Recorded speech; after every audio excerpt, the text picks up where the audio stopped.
আদর্শ রক্তমেজা সংগঠন বাংলাদেশ জাতীয়তাবাদী যুবদল নন্দীগ্রাম উপজেলা এবং পৌর শাখার উদ্যোগে আজকে নন্দীগ্রাম বিভিন্ন রাস্তায় মিছিল শেষে আজকের এই প্রতিবাদ সভার উপস্থিত রয়েছেন বাংলাদেশ জাতীয়তাবাদী দল কেন্দ্রীয় কৃষক দলের সাবেক সাধারণ সম্পাদক বগুড়া জেলা বিএনপি।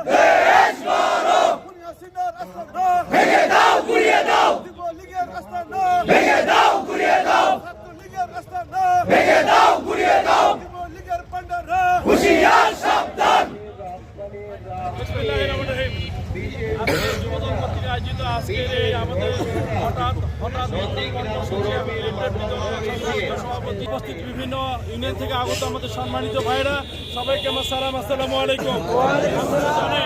বাংলাদেশ জাতীয়তাবাদী দল বিএনপি এবং বিএনপি সহযোগী সংগঠন যেমন আজকে আমাদের বাংলাদেশ জাতীয়তাবাদী যুব দল নন্দীগ্রাম থানা এবং পৌর বিএনপি কর্তৃক আয়োজিত আজকের যে কর্মসূচি, বিক্ষোভ কর্মসূচি আপনারা দেখেছেন যে আওয়ামী লীগ বাংলাদেশকে ওই 111-এর মতো এবং 5ই আগস্টের পরে ফ্যাসি সরকারের কিছু লোকজন বিভিন্ন জায়গায় আমাদের বিএনপিকে বিতর্কিত করার জন্য বিভিন্ন কর্মসূচি নিয়েছে। তারা ছোট ছোট টোকেন ছিটিয়ে বড় জানান দিচ্ছে যে আওয়ামী লীগ সরকারের অস্তিত্ব বাংলাদেশে আছে।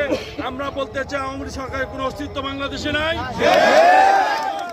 যারা লিফলেট বিতরণ করছে এবং যাদেরকে আপনারা দেখবেন ধরে তাকে সরাসরি আইনের আওতায় তুলে দিবেন।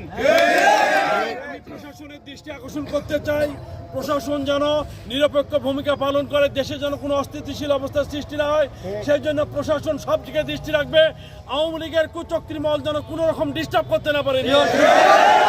আপনাদের এই কর্মসূচি সফল করার জন্য সবাইকে আন্তরিকভাবে ধন্যবাদ এবং আগামী দিনে বাংলাদেশের যত কর্মসূচি বাংলাদেশ জাতীয়তাবাদী দল বিএনপির সম্মানিত ভারপ্রাপ্ত চেয়ারম্যান দেশনায়ক তারেক রহমানের নেতৃত্বে আসবে, আমরা সবাই সেটাকে বাস্তবায়ন করব। সবাইকে ধন্যবাদ। আজান পড়ছে, আপনারা আসেন ইনশাআল্লাহ, এরপর নামাজ পড়ে লিফলেট বিতরণ করে তারপর সবাই বাড়ি ফিরবেন। সবাইকে ধন্যবাদ, আসসালামু আলাইকুম।